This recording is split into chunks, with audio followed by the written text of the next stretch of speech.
ইবাদত কবুল হওয়ার জন্য শর্ত আছে, সবাই ইবাদত আল্লাহ তাআলা কবুল করেন না।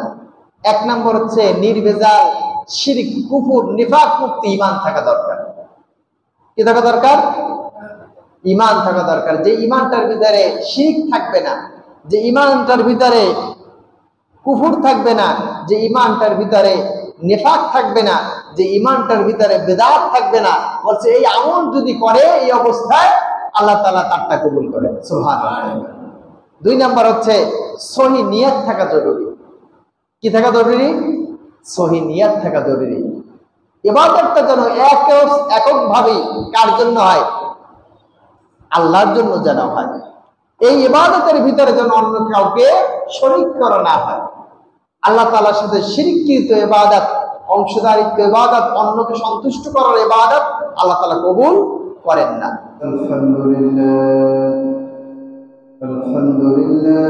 নাহমাদুহু ওয়া নাস্তাঈনুহু ওয়া নাস্তাগফিরুহু ওয়া নাউযু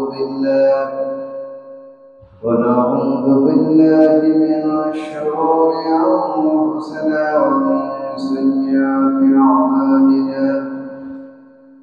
من يهده الله فلا مضل له ومن يضلله فلا هادي له ونشهد أن لا إله إلا الله وحده لا شريك له ونشهد أن سيدنا وحبيبنا ومولانا محمدا عبده ورسوله الذي أرسله بالحق بشيرا ونذيرا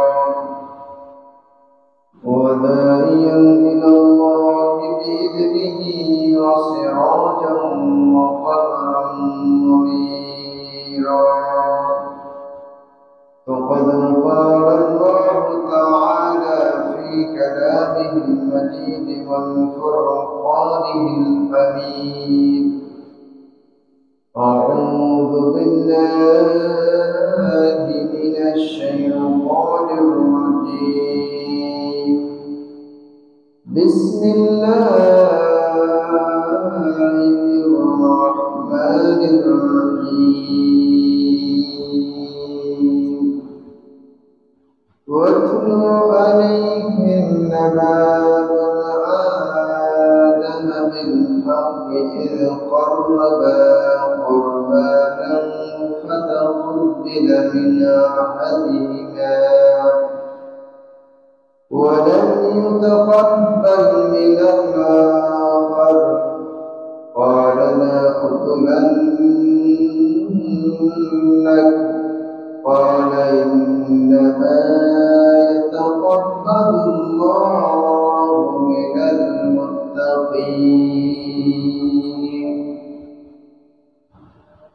أن النبي صلى الله عليه وسلم قال من صوم يوم عرفة: أحتسب على الله أن يكفر الصلاة التي قبله والصلاة التي بعده، أو كما قال عليه الصلاة والسلام. وقال تعالى في شان حبيبه: إن الله وملائكته يصلون على النبي يا أيها الذين آمنوا صلوا عليه وسلموا تسليما.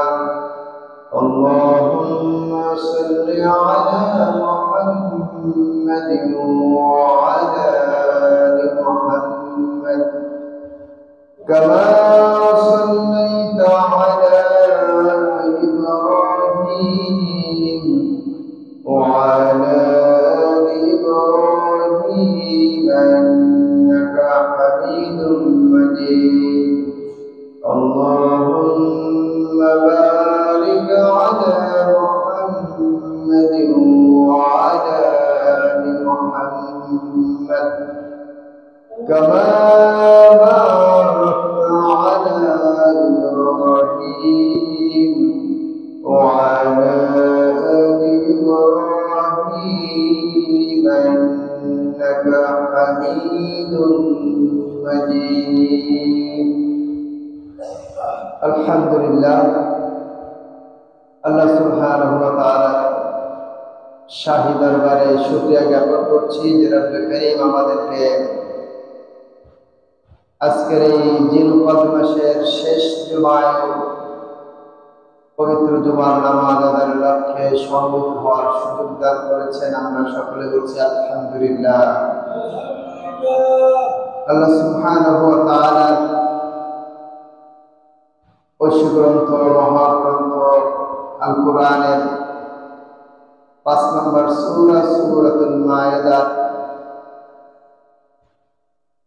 27 নম্বর আয়াত আমি তেলাওয়াত করেছি। এখান থেকে কিছু কথা বলার চেষ্টা করব। মা তাওফীকি ইল্লা বিল্লাহ। আল্লাহ সুবহানাহু ওয়া তাআলা বলেন ওয়াতুল আলাইহিম নাবা আদমা বিল হক إذ قربا قربانا فتقبل من أحدهما ولم يتقبل من الآخر قال لأقتلنك قال إنما يتقبل الله من المتقين। আল্লাহ সুবহানাহু ওয়া তাআলা এই দুনিয়ার মানুষের জন্য একটি দৃষ্টান্ত উপস্থাপন করলেন, যেটা হচ্ছে হযরত আদম আলাইহিস সালাতু ওয়াস সালামের 2 সন্তান হাবিল এবং কাবিলকে উদ্দেশ্য করে। এই ঘটনাটা হাজার হাজার বছর পূর্বের ঘটনা। আল্লাহ সুবহানাহু ওয়া তাআলা এই ঘটনা জানিয়ে দিয়ে দুনিয়ার মানুষদেরকে সতর্ক করার চেষ্টা করলেন এবং তাদেরকে একটা ঘোষণা দিয়ে দিলেন যে পৃথিবীর যত মানুষ আছে, যে মানুষগুলো মুত্তাকি হতে পারে না, ওই মুত্তাকি ব্যতীত আমি কারো আমল কবুল করি না। সুবহানাল্লাহ। আল্লাহ তাআলা বললেন ওয়াতলু আলাইহিম নাবা আদম, হে রাসূল আপনি আদম আলাইহিস সালাতু ওয়াস সালামদের এর সন্তানদের ঘটনা তেলাওয়াত করে শুনিয়ে দেন। বিল হক, সত্য সহকারে। হয়তোবা এই ঘটনা সমাজে প্রচলিত ছিল, কিন্তু প্রচলিত ঘটনাটা মিথ্যায় সাজানো ছিল, যার কারণে আল্লাহ তাআলা আল্লাহ রাসূল সাল্লাল্লাহু আলাইহি ওয়াসাল্লামকে বললেন যে যাও তুমি তোমার উম্মতের মাঝে বাস্তব সত্য ঘটনাকে উপস্থাপন করো। إذ قربا قربانا فتقبل من أحدهما ولم يتقبل من الآخر إذ قربا قربانا যখন তারা দুইজনে কুরবানি করল, ফাতাকুবিলা অতঃপর গ্রহণ করা হলো মিন আহাদিহিমা তাদের মধ্য থেকে দুইজনের একজনের কুরবানি, ওয়ালাম ইউতাকাব্বাল মিনাল আখার দ্বিতীয় জনের কুরবানি আল্লাহ তাআলা কবুল করলেন না। এখানে ঘটনা হচ্ছে, আমরা অনেকেই জানি ইতিহাস, আদম আলাইহিস সালাতু ওয়াস সালামের সন্তান জোড়ায় জোড়ায় জন্মগ্রহণ করল, একসাথে একটা ছেলে আর একটা মেয়ে হতো। তৎকালীন সময় বংশ বিস্তারের জন্য বৈধ পন্থায়, যাতে করে দুনিয়ায় মানুষের সমাগম ঘটে, দুনিয়ায় মানুষের আগমন ঘটে, এর কারণে আল্লাহ তাআলা ঘোষণা দিয়ে দিলেন যে দুই জোড়ার যে সন্তান হবে, একজন জোড়ার মেয়ে আর এক জোড়ার ছেলের সাথে বিবাহ দেওয়া হবে। এটাই ছিল শরিয়াত। আর একজন ইমানদার শরিয়াতের যে কথাটাই বলুক না কেন, সেই কথাটাই অটোমেটিক মেনে নিবে। এটি হচ্ছে মুমিনের দাবি, ইমানের দাবি। এটা যদি করতে না পারি তাহলেই আল্লাহ তাআলার নাফরমানের ভিতরে পড়ে যাওয়ার সম্ভাবনা রয়েছে। আল্লাহ তাআলা এই নিয়ম শিক্ষা দিলেন এবং সেই নিয়ম অনুসারে সন্তান হতো এবং সেই সন্তানদেরকে সেই নিয়ম অনুসারেই বিবাহের ব্যবস্থা করে দেওয়া হতো। এক জোড়ার ছেলে আর এক জোড়ার মেয়ে।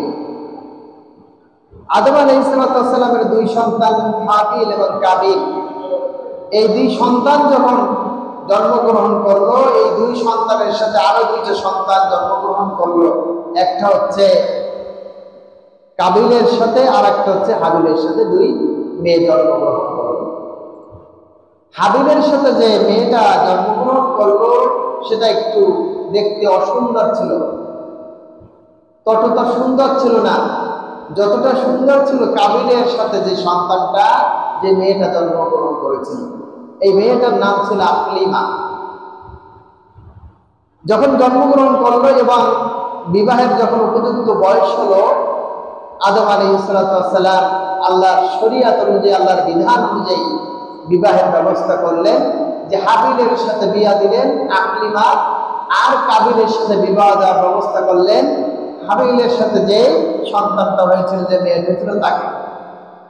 কিন্তু যেহেতু একটু অসুন্দর ছিল, তাই কাবিল এটাকে মেনে নিতে পারে নাই, সেটাকে অস্বীকার করলো, বললে যে আমি এটা মানি না,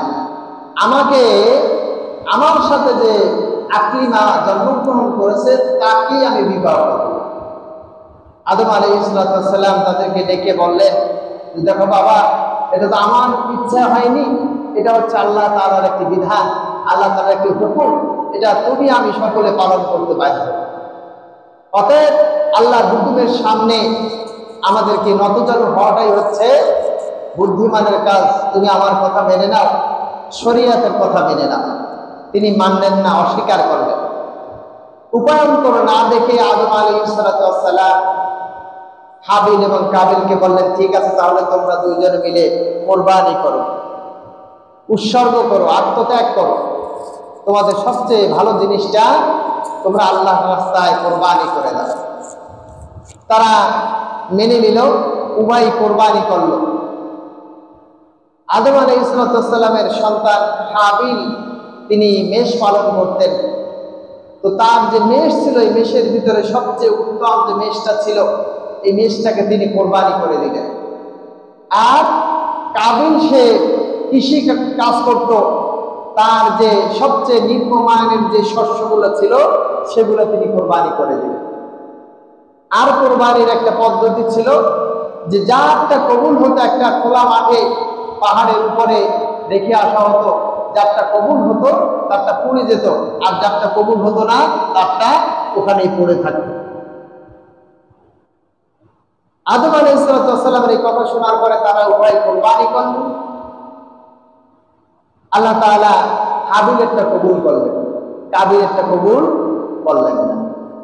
কবুল না করার কারণে দোষারোপ করা হলো কার উপরে? হাবিলের উপরে। এই সমাজের মানুষও এরকমেরই হয়, যখন যুক্তিতে না পারে, যখন বৈধ পন্থায় একটা বিষয়ের সমাধান করতে না পারে, তখন কি করে? কূটকৌশল অবলম্বন করে ক্ষতি করার জন্য। তখন সে কি বলল? হাবিল বলল যে, তিনি বললেন যে ইয কররাবা কুরবানান ফাতাকুব্বিলা মিন আহাদিহিমা ওয়া লাম ইউতাকাব্বাল মিনাল আখার। একজনের তো কবুল হলো, আরেকজনের কবুল হলো না। ক্বালা লা আকতুলান্নাক, তখন কাবিল বলল যে আমি তোমাকে হত্যা করব। এখন কাবিলেরটা যে কবুল হয় নাই, এই জন্য কি হাবিল দায়ী? হাবিল তো দায়ী না, এখানে তো হাবিলের তো কোনো হাত নেই। হাবিল তো সাদা মনে কি করেছে? তার উৎসর্গটা আল্লাহর রাস্তায় কি করেছেন? কোরবানি করে দিয়েছেন, তার উত্তম বস্তুটা। কিন্তু এখানে তার দোষ হয়ে গেল যে তোমার কারণে কি হয়েছে? আমারটা কবুল হয় নাই। এই কথা বলে কি করলো? সে হুমকি দিল, লা আকতুলান্নাক, আমি তোমাকে হত্যা করব। নাউযুবিল্লাহি মিন যালিক। নির্দোষ একটা মানুষকে এই সমাজে আমরা দেখেছি, যখন আলেম ওলামাদের উপরে বিগত 16 বছর যখন ফ্যাসিস্ট সরকার তাদেরকে দমাইতে পারল না যৌক্তিকভাবে, তখন কি করলো? তাদের উপরে যুদ্ধাপরাধী মামলা লাগাই দিল, তাদের উপরে ধর্ষণের মামলা লাগাই দিল, তাদের উপরে ৭১-এর ট্যাগ লাগাই দিল, তাদের উপরে রাজাকার ট্যাগ লাগাই দিল, লাগিয়ে দিয়ে নিষ্পাপ মানুষগুলোকে তারা হত্যা করেছে। তাদের কোনো অপরাধ ছিল না, তাদের অপরাধ একটাই, তারা সাদা দিনের মানুষ ছিল, তারা সত্যের পথের মানুষ ছিল, তারা হকের উপরে অটল ছিল, অবিচল ছিল। এটাই ছিল তাদের কি অপরাধ। এই অপরাধের কারণে তাদেরকে হত্যা করা হলো। ঠিক এই সূত্রটা সে কাবিল থেকে এসেছে। কাবিল যখন যুক্তিতে পারলো না, সঠিকভাবে যখন সমাধান করতে পারলো না, তখন কি করলো, কোন কৌশল অবলম্বন করে বলতে লাগলো যে আমি তোকে হত্যা করব, অবশ্যই অবশ্যই তোকে আমি হত্যা করব। এরপরে বললো ক্বালা ইন্নামা ইয়াতাকাব্বালুল্লাহু মিনাল মুত্তাকিন। দেখো কাবিল, আল্লাহ তাআলা সবার জিনিস কবুল করেন না। কে বলতেছেন? কাবিল বলতেছেন যে দেখো ভাই, তুমি তো আমার ভাই, সবার জিনিস আল্লাহ তাআলা কবুল করে না। কবুলিয়তের জন্য শর্ত হচ্ছে মুত্তাকি হওয়া। সুবহানাল্লাহ। কি হওয়া? মুত্তাকি হওয়া। যে ব্যক্তি মুত্তাকি হয়, ওই ব্যক্তির আমল যদি অল্প হয়, সে আমলটাই কি হয়? গ্রহণযোগ্য হয়, কবুল করে নেয়। ইবাদত কবুল হওয়ার জন্য শর্ত আছে। সবার ইবাদত আল্লাহ তাআলা কবুল করেন না। ১ নম্বর হচ্ছে নির্ভেজাল শিরক, কুফর, নিফাক মুক্ত ঈমান থাকা দরকার। কি থাকা দরকার? ঈমান থাকা দরকার। যে ঈমানটার ভিতরে শিরক থাকবে না, যে ঈমানটার ভিতরে কুফর থাকবে না, যে ঈমানটার ভিতরে নিফাক থাকবে না, যে ঈমানটার ভিতরে বিদআত থাকবে না, বলছে এই আমল যদি করে এই অবস্থায় আল্লাহ তাআলা তারটা কবুল করেন। সুবহানাল্লাহ। ২ নম্বর হচ্ছে সহি নিয়ত থাকা জরুরি। কি থাকা জরুরি? সহি নিয়ত থাকা জরুরি। ইবাদতটা যেন এককভাবে কার জন্য হয়? আল্লাহর জন্য যেন হয়। এই ইবাদতের ভিতরে যেন অন্য কাউকে শরীক করা না হয়। আল্লাহ তাআলার সাথে শিরককৃত ইবাদত, অংশদারিত্ব ইবাদত, অন্যকে সন্তুষ্ট করার ইবাদত আল্লাহ তাআলা কবুল করেন না। ৩ নম্বর হচ্ছে রাসূল সাল্লাল্লাহু আলাইহি ওয়াসাল্লামের অনুকরণ, অনুসরণের মাধ্যমে ইবাদতটা করা জরুরি। কারণ ইবাদত কিভাবে আমরা করব, তার রোড ম্যাপ, তার মডেল, তার সাজ কে তৈরি করেছেন? মুহাম্মদুর রাসূলুল্লাহ সাল্লাল্লাহু আলাইহি ওয়াসাল্লাম। আল্লাহ রাসূল নিজেই বলছেন, বুইস্তু লিউতিম্মিমা মাকারিমাল আখলাক। আমি তোমাদের জন্য মুআল্লিম ও শিক্ষক হিসেবে প্রেরিত হয়েছি, যাতে করে আমি তোমাদের চরিত্রকে পূর্ণতা দান করতে পারি। সুবহানাল্লাহ। তাহলে আমার যে ইবাদত হবে, এটি ইবাদত হওয়ার জন্য, কবুল হওয়ার জন্য কি করতে হবে? রাসূলের পদ্ধতি অনুযায়ী তাকে করতে হবে। এই পদ্ধতি ছাড়া ইবাদত করলে সেটাও কবুল হবে না। ৪ নম্বরে বলা হচ্ছে ইবাদত কবুল হওয়ার জন্য হালাল খাদ্য খাওয়াটা জরুরি। কি জরুরি? হালাল খাদ্য খাওয়া জরুরি। হারাম খেয়ে কোনো ইবাদত করলে ওই ইবাদত আল্লাহ তাআলার কাছে কবুল হয় না। ৫ নম্বরে আন্তরিকতা থাকা দরকার, নিষ্ঠা থাকা দরকার, খুশু থাকা দরকার ওই ইবাদতের ভিতরে। এই ৫টা জিনিস যদি থাকে, তাহলে এই ইবাদতটা কি হয়? কবুল হয়। যেটা হাবিলের উৎসর্গের ভিতরে, হাবিলের যে কোরবানি ছিল, এই কোরবানির ভিতরে এটা পাওয়া গেছিল, যার কারণে আল্লাহ তাআলা হাবিলের যে হাদিয়াটা ছিল, হাবিলের যে কোরবানিটা ছিল, সেটা আল্লাহ কবুল করে নিয়েছিলেন। সুবহানাল্লাহ। বিপরীত পক্ষে এটা কার ছিল না? কাবিলের। তার ভিতরে এই খুলুসিয়াতটা ছিল না, এই সিফাতগুলো ছিল না, এই গুণগুলো ছিল না, যার কারণে আল্লাহ তাআলা তার এই ইবাদতকে কবুল করেন না।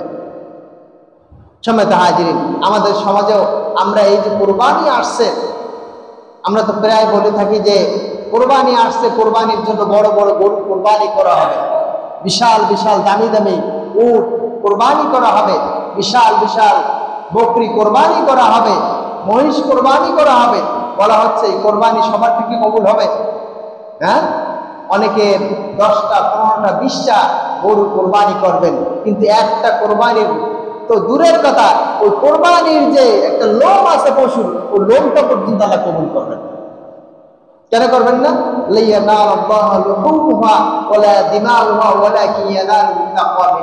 আল্লাহ তাআলা বলছেন তোমাদের যে কোরবানি তোমরা করে থাকো, পশু জবাই করে থাকো, এই জবাইকৃত পশুর রক্ত মাংস আমার কাছে পৌঁছায় না, বরঞ্চ পৌঁছায় তোমার অন্তরের ভিতরে যে খোদাভীতি, তুমি কাকে সন্তুষ্ট করার জন্য এই কোরবানিটা করেছো, এটাই আমার কাছে পৌঁছায় না। সুবহানাল্লাহ। তাহলে এটা ছোট্ট একটা প্রক্রিয়া একজনে দিয়েছে 5,000 টাকা কিনে, এখন তো 5,000 টাকা মানে মোটামুটি একটা ছাগল পাওয়া যায়, বেশি গ্রহণযোগ্য না। এমন একটা বলা হচ্ছে ওইটা যদি হয় খুলুসিয়াতের সাথে, দেখা গেছে ওইটা কি হয়ে যাবে? কবুল হয়ে যাবে। এই জন্য কবুল হওয়ার শর্ত আমাকে মেনে নিতে হবে, যে কবুলিয়তের শর্তগুলো কি আছে সেটা মাথায় রেখে আমাকে করতে হবে, কোরবানি করতে হবে। আল্লাহ তাআলা বলছেন যে তিনি বললেন যে কারটা কবুল হয়? মুত্তাকির ইবাদত কবুল হয়। আল্লাহ তাআলা সবাইটা কবুল করেন না।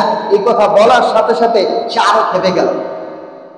কারণ কি? শয়তান তার উপরে ভর করেছে, শয়তান তাকে গ্রাস করে ফেলেছে, শয়তান তাকে পুরোপুরি ভাবে কন্ট্রোলে নিয়ে নিয়েছে। এখন শয়তানের চরিত্রে সে ভূমিকা পালন করছে। এই কথা যখন বলছে যে আল্লাহ তাআলা মুত্তাকিরটা কবুল করে, আরো তার গায়ে কি লেগে গেল। এখন সে তেলে বাগুনে জ্বলে উঠল কাবিল। তখন সে বলল, লাইন বাসাত্তা ইয়াদাইয়া ইলাইয়া ইয়াদাকা লিতাকতুলানি মা আনা বিবাসিতিন ইয়াদা ইলাইকা লিআকতুলাক। তখন হাবিল বলল যে দেখো, তুমি তো উদ্যত হচ্ছ, তুমি তো মারমুখী হয়ে যাচ্ছ, তুমি হয়তো আমাকে হত্যা করেই ফেলবে। যদি তুমি তোমার হাতকে আমার দিকে অগ্রসর করো আমাকে হত্যা করার জন্য, আমাকে কতল করার জন্য, লাআকতুলানি, আমি তোমাকে হত্যা করব। সুবহানাল্লাহ। এমনকি আমি তোমার দিকে হাতও বাড়াবো না। হত্যা তো অনেক দূরের কথা, আমি তোমার দিকে হাত সম্প্রসারিত করবো না, ঠেকানোর চেষ্টা করবো না। তুমি যদি আমাকে মেরে দিতে তুমি খুশি হয়ে যাও, মেরে ফেলো, আমার কোনো আপত্তি নেই। সুবহানাল্লাহ। আল্লাহ রাসূল সাল্লাল্লাহু আলাইহি ওয়াসাল্লাম একটি হাদিস বলেছেন যে শেষ জামানায় এমন একটি সময় আসবে যে যখন একজন হত্যাকারী যে সেও জাহান্নামী হবে, আর যাকে হত্যা করবে সেও জাহান্নামে যাবে। কথাটা কেমন না? যে যে হত্যা করছে সেও জাহান্নামী, যাকে হত্যা করছে সেও জাহান্নামী। সাহাবায়ে কেরাম জিজ্ঞেস করে, ইয়া রাসূলুল্লাহ, যে ব্যক্তি হত্যা করেছে সে তো জাহান্নামী বুঝলাম, কিন্তু যাকে হত্যা করা হয়েছে সে কিভাবে জাহান্নামী হয়? তখন আল্লাহ রাসূল বললেন যে ওই ব্যক্তিও তাকে হত্যা করার জন্য উদ্যত হবে, যার কারণে সেও জাহান্নামী। আজকে সমাজে আমরা দেখতে পাই ঘটনাগুলো ঘটছে। আল্লাহ রাসূল সাল্লাল্লাহু আলাইহি সাল্লামের সাহাবী আবু জার রাদিয়াল্লাহু তাআলা আনহু তিনি বলছেন যে আল্লাহ রাসূল, এই জমানায় আমরা কিভাবে বাঁচবো এর থেকে? বলছে তোমাকে যদি কেউ হত্যা করে আসে তাহলে তুমি চুপ থাকবে, তুমি হত্যা করবা না। বলছে এমন যদি হয় যে সে আমার বাসায় চলে গেছে, সে বাসায় যে আমাকে খুঁজে মারার চেষ্টা করছে, বলছে তাহলে তুমি খাটের নিচে অবস্থান করো, তোমার ছুরিতে যে ধার থাকে তুমি সে ধার কি করবা? নষ্ট করে দেবা, যাতে করে তুমি উদ্যত না হও। আর এই অবস্থায় তুমি যদি মারা যাও তাহলে তুমি শাহাদাতের মর্যাদা লাভ করো। সুবহানাল্লাহ। তাহলে আমরা যারা আছি এখন তাই বলে কিন্তু যারা মুশরিক আছে, মুশরিকদের বিরুদ্ধে কি অস্ত্র আমরা ছেড়ে দেব? হ্যাঁ, মুশরিকদের বিরুদ্ধে অস্ত্র ছেড়ে দেওয়া যাবে না। যুদ্ধের ময়দানে এখানে কি করা যাবে না? অস্ত্র ছেড়ে দেওয়া যাবে না। এখানে হত্যা করাটাই হচ্ছে ফরজ। কথা বোঝা গেছে? তাহলে আজকের সমাজে আমরা দেখতে পাই একজন মুসলমান আর একজন মুসলমানের মারছে। এই যে দখলদারি করতে যে যারা মারা যায়, দুই পক্ষ মরে না? এখনো তো চলতেছে দখলদারি, নাকি? চলতেছে। বলছে এই এলাকা আমার, এই এলাকা আমি দখলদারি করে খাবো, চাঁদাবাজি করে খাবো, এই এলাকায় তুমি ঢুকবা না। এটা নাকি আধিপত্যকে বিস্তার করার জন্য এক গ্রুপ আর এক গ্রুপে মারামারি করছে। সেক্ষেত্রে কি হবে? দুই পক্ষই জাহান্নামী।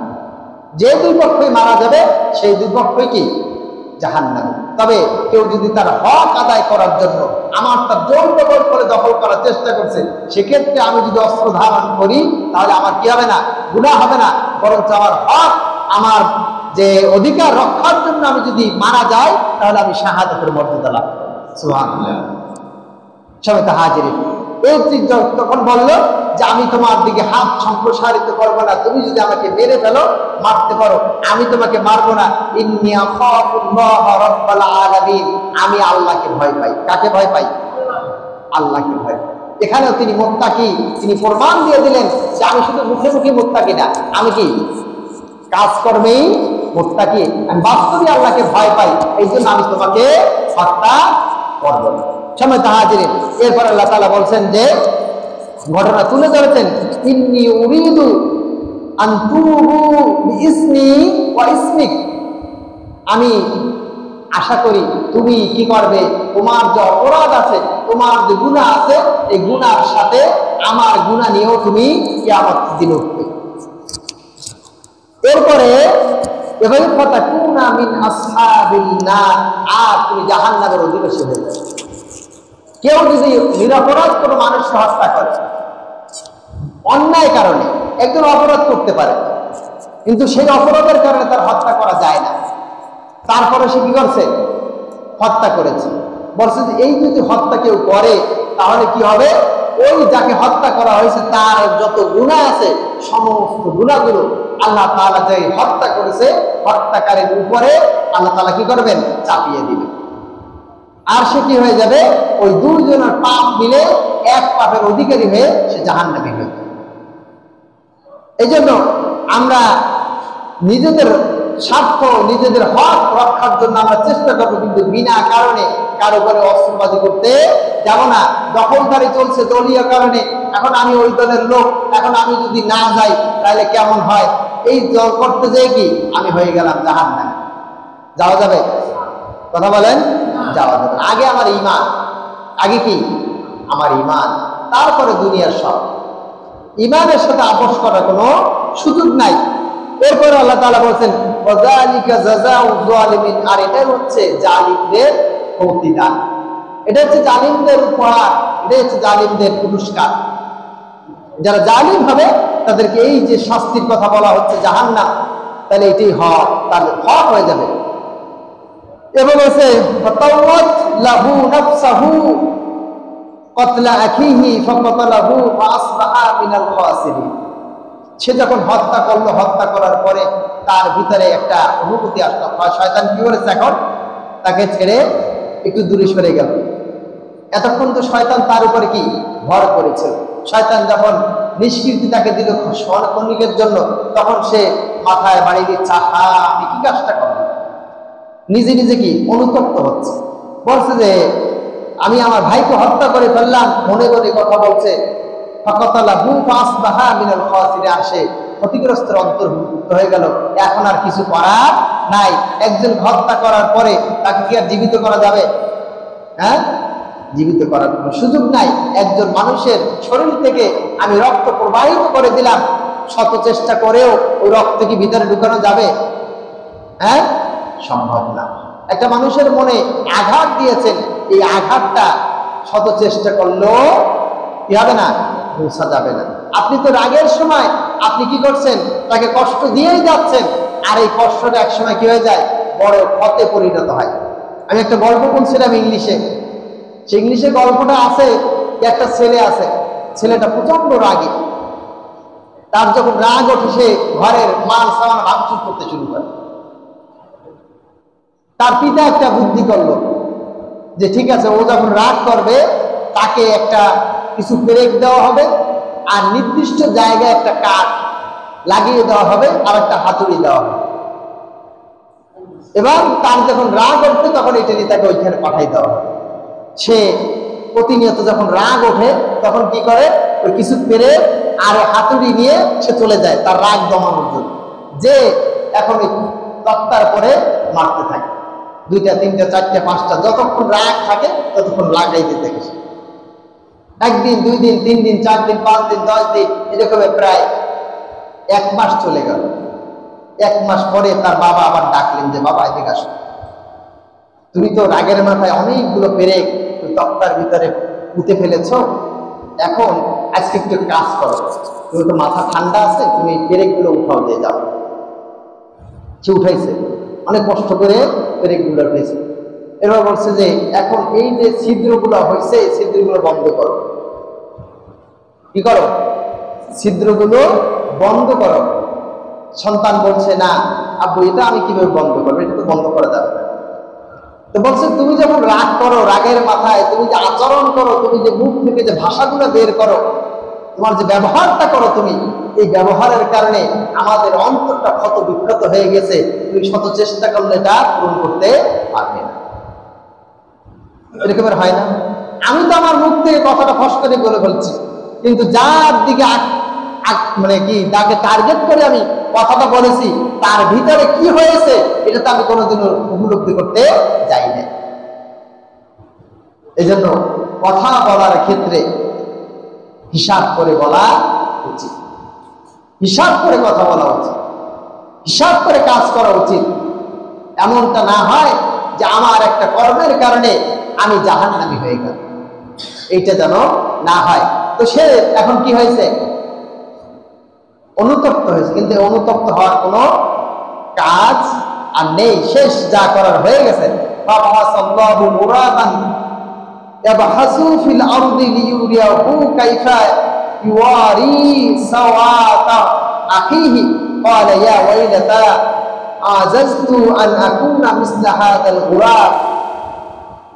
তখন বলছেন যে উনি যখন অনুতপ্ত হয়ে যখন বসে পড়লেন, তখন দেখলেন যে দুইটা কাক মারামারি করছে।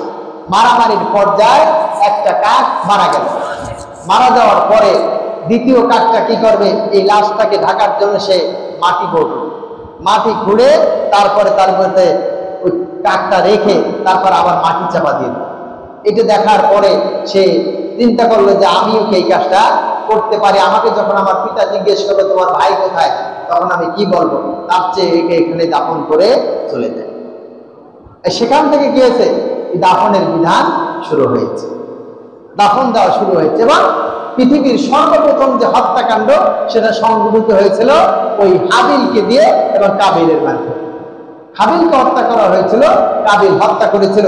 এই জন্য আল্লাহ তাআলা ঘোষণা দিলেন মিন আজলি, ওই সময়তে যালিকা কাতাবনা আলা বানি ইসরাঈল আন্নাহু মান কাতালা নাফসান বিগাইরি নাফসিন ওয়া ফাসাদিন ফিল আরদ ফাকান্নামা কাতালান নাস জামিয়া ওয়া মান আহইয়াহা ফাকান্নামা আহইয়ান নাস জামিয়া।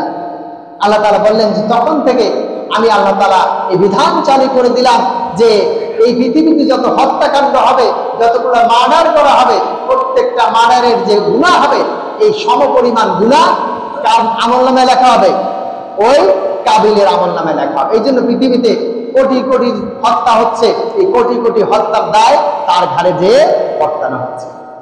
শরীয়তের হচ্ছে যে ব্যক্তি একটি ভালো কাজ উদ্বোধন করবে, উদ্ভাবন করবে, বের করবে, আবিষ্কার করবে, বলা হচ্ছে ওই কাজটা পৃথিবীতে যতদিন থাকবে ততদিন পর্যন্ত তার আমলনামায় সওয়াব চলতে থাকবে। সুবহানাল্লাহ। কোটি কোটি মানুষ আজকে এই ফ্যান যারা আবিষ্কার করেছে যদি মুসলমান হয়ে থাকে, লাইট যারা আবিষ্কার করেছে যদি মুসলমান হয়ে থাকে, উপকারী জিনিসগুলো যারা আবিষ্কার করেছে, বলছে এই আবিষ্কার যতদিন পৃথিবীতে থাকবে ততদিন পর্যন্ত তার আমলনামায় নেকি চলতে থাকবে। সুবহানাল্লাহ। আর যে ব্যক্তি খারাপ কাজ আবিষ্কার করেছে, এই খারাপ কাজ যতদিন থাকবে ততদিন কি তার আমলনামায় গুনাহ চলতে থাকবে, অনবরত চলতেই থাকবে। এই জন্য আমার দিয়ে যেন কোনো নতুন অপরাধের সূচনা না হয়।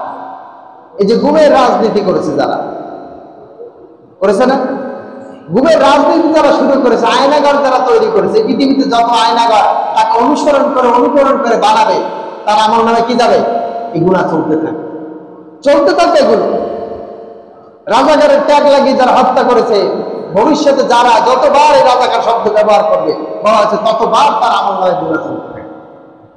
কবরে গিয়ে কি, কবরে গিয়ে কি শান্তি নাই, কবরে গিয়েও অশান্তি। ওই এক একটা গুনাহ যাবে আর যোগ হবে, আর মার কি বেড়ে যাবে। বলছে কি হইলে আগের চেয়ে মার বাড়লো করে, বলছে ওই যদি আকাম করে রাস্তা দেখাই আসছিস, তোর আকামের সূত্র ধরে আরো 5 জন আকাম করে যেদিন তোর কি শাস্তি বেড়ে গেছে। সময়টা হাজিরিন, এটা আল্লাহ তাআলা বলেছেন যে পৃথিবীতে যারা হত্যা করবে এই প্রত্যেকটা হত্যার একটা অংশ তোমার আমলনামায় লেখা হবে। এরপরে বলা হচ্ছে যে ব্যক্তি একটা মানুষকে হত্যা করলো কান্নামা কাতালান নাস জামিয়া, সে যেন সমস্ত মানব মণ্ডলীকে হত্যা করে। আল্লাহু আকবার। একটা মানুষকে কতটা ইসলাম কতটা সূক্ষ্ম, ইসলাম কতটা মানুষের উপকারের কথা চিন্তা করেছে, ইসলাম কতটা শান্তির ধর্ম, ইসলাম কতটা ন্যায্যের ধর্ম, তার প্রমাণ হচ্ছে এটা যে ইসলাম চায় না বিচার বহির্ভূত অন্যায় ভাবে একটা মানুষের জান যাক, এটা ইসলাম পছন্দ করে না। হাজির সেই মুসলমান আমরা কি নিজেরাই এই অপরাধের সাথে সবচেয়ে বেশি যুক্ত। এটা হচ্ছে আমাদের জন্য দুঃখের বিষয়, পরিতাপের বিষয়। আমরা নিজেরাই কি হত্যা করছি আর আমরা মুসলমান দাবি করছি। আমরা মুসলমান দাবি করার যোগ্যতা হারিয়ে ফেলেছি। আল্লাহ তাআলা বলছেন, আর যে ব্যক্তি আমার নাহিয়ান নাসা, যে ব্যক্তি একটা মানুষকে জীবিত করলো, একটা মানুষের প্রাণ দিল, একটা মানুষকে বাঁচিয়ে দিল, কান্নামা আহিয়ান নাসা জামিয়া, সে যেন সমস্ত মানব মণ্ডলীকে বাঁচিয়ে দিল। সুবহানাল্লাহ। একটা মানুষের চিকিৎসার জন্য আমরা যে টাকাগুলো দিয়ে থাকি, তার মানে কি তাকে জীবন দেওয়া, তাকে সুস্থতা দান করার ব্যাপারে আমরা সহযোগিতা করছি। একটা মানুষের ব্লাড দেওয়া দরকার, ব্লাড দিচ্ছি আমি, এই মানুষটাকে বাঁচানোর চেষ্টা করছি, এটার মাধ্যমে আমি কি করছি, আমি যেন সমগ্র মানব মণ্ডলীকে বাঁচিয়ে দিলাম। সুবহানাল্লাহ। এই জন্য সম্মানিত হাজিরিন, আমাদেরকে ইসলামকে বুঝে শুনে আমাদের ইসলামকে মানতে হবে। আমরা যদি ইসলামকে বুঝে শুনে মানতে পারি, তাহলে আমাদের সমাজে বিশৃঙ্খলা হওয়ার কোনো সুযোগ থাকে না। কিন্তু দুঃখের বিষয় হচ্ছে আমরা ইসলামকে বুঝি না, আমরা ইসলামকে অপূর্ণাঙ্গ মনে করি, ইসলামকে আমরা ছোট মনে করি, ইসলামের চাইতে অন্য জিনিসকে আমরা বেশি মূল্যায়ন করে থাকি, যার কারণে আমাদের এই পরিণতি আজকে ভোগ করতে হচ্ছে। সম্মানিত হাজিরিন, এই ছিল মোটামুটি হাবিল এবং কাবিলের গল্প এবং ঘটনা, বাস্তব ঘটনা, যেখান থেকে আমাদের শিক্ষা রয়েছে। এক নাম্বার শিক্ষা হচ্ছে, আপনি আমি যত ইবাদত করি না কেন, সেটা যদি খুলুসিয়াতের সাথে না হয়, আল্লাহকে রাজি খুশি করার জন্য না হয়, সেই ইবাদত যত বড় হোক না কেন, যত বড় দামি আমার কাছে হোক না কেন, যত বড় টাকা পয়সা খরচ করে আমি করি না কেন, এটা আল্লাহ তাআলার কাছে কোনো মূল্য নাই। আর ছোট্ট একটা আমল, আমি একবার তাসবিহ বলেছি, সুবহানাল্লাহ। কি বলেছি? সুবহানাল্লাহ বলেছি। বলছে এটা বলতে কি অনেক সময় লাগছে? কত টাকা খরচ হয়েছে? হ্যাঁ, টাকা খরচ হয়েছে, শরীরে কত পরিশ্রম গেছে, কথা বলেন, গেছে? যায় না। কিন্তু আল্লাহ তাআলা বলছেন, আল্লাহ রাসূল বলছেন, যে ব্যক্তি একবার আল্লাহু আকবার বলল, আল্লাহ তাআলা তার আমল নামে 100টি হজ করা সওয়াব লিখেছে। সম্মানিত হাজির, আল্লাহ রাসূল বলছেন, কালিমাতানে খাফিফাতানে ফিল লিসান ওয়া সাকিলাতানে ফিল মিজান। দুইটা কালেমা, দুইটা বাক্য, যে দুইটা বাক্য একেবারে হালকা, উচ্চারণ করতে কষ্ট হয় না, বলছে এই দুইটা উচ্চারণ করতে কষ্ট হয় না, হালকা, কিন্তু মিজানে এটা আল্লাহকে ভারী করে দেবে। সুবহানাল্লাহ। সেটা কি? সুবহানাল্লাহি ওয়া বিহামদিহি সুবহানাল্লাহিল আযীম। শব্দ দুইটা। অন্য হাদিসের ভিতরে আসছে, যে ব্যক্তি এটা বলে, তার জন্য আসমান এবং জমিনের নিচে যত ফাঁকা জায়গা আছে, জমিনের উপরে এবং আসমানের নিচে যত ফাঁকা জায়গা আছে, আল্লাহ তাআলা নেকি দিয়ে পরিপূর্ণ করেছেন। ছোট্ট কথা, কিন্তু খুলুসিয়াতের সাথে আমি বলেছি। এই বলার কারণে আল্লাহ তাআলা আপনার আমার আমলনামে এত নেকি দিয়ে দিয়েছে। আবার এই হজের মৌসুম, অসংখ্য লক্ষ লক্ষ হাজিরা আজকে কোথায়? মক্কায় অবস্থান করছে। বলছেন যে এরা কেউ কেউ আলহাজ লাগানোর জন্য 6 লাখ 7 লাখ টাকা খরচ করতেছে, যাচ্ছে না? আবার কেউ কেউ যাচ্ছেন, চিন্তা করতেছেন টাকা তো আল্লাহ দিচ্ছে, কি করবো, একটু যাই ঘুরে আসি। বিভিন্ন দেশে, আমেরিকা যাই, অস্ট্রেলিয়া যাই, ইউরোপ যাই, বিভিন্ন মালয়েশিয়া যাই, ঘুরতে যাই, একটু এই সুযোগে যে দেখেছি যে আসলে কত মুসলমান ওখানে আসে, কি করে, একটু দেখে আসে। আছে না সবার নিয়ত কি এক? হ্যাঁ, কেউ যাচ্ছে 7 লাখ 8 লাখ খরচ করে। এই সমস্ত পারপোজ যারা যায়, তাদের আরো বেশি খরচ যায়। 1 লাখ, মানে 10 লাখের উপরে তাদের খরচ আছে।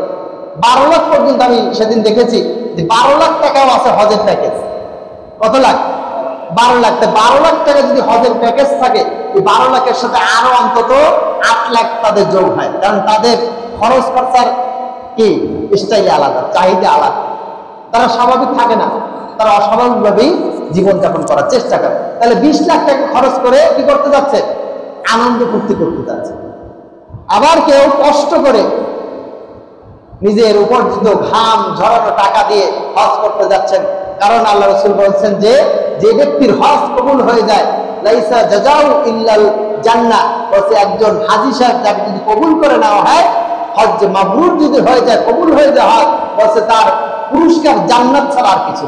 সুবহানাল্লাহ।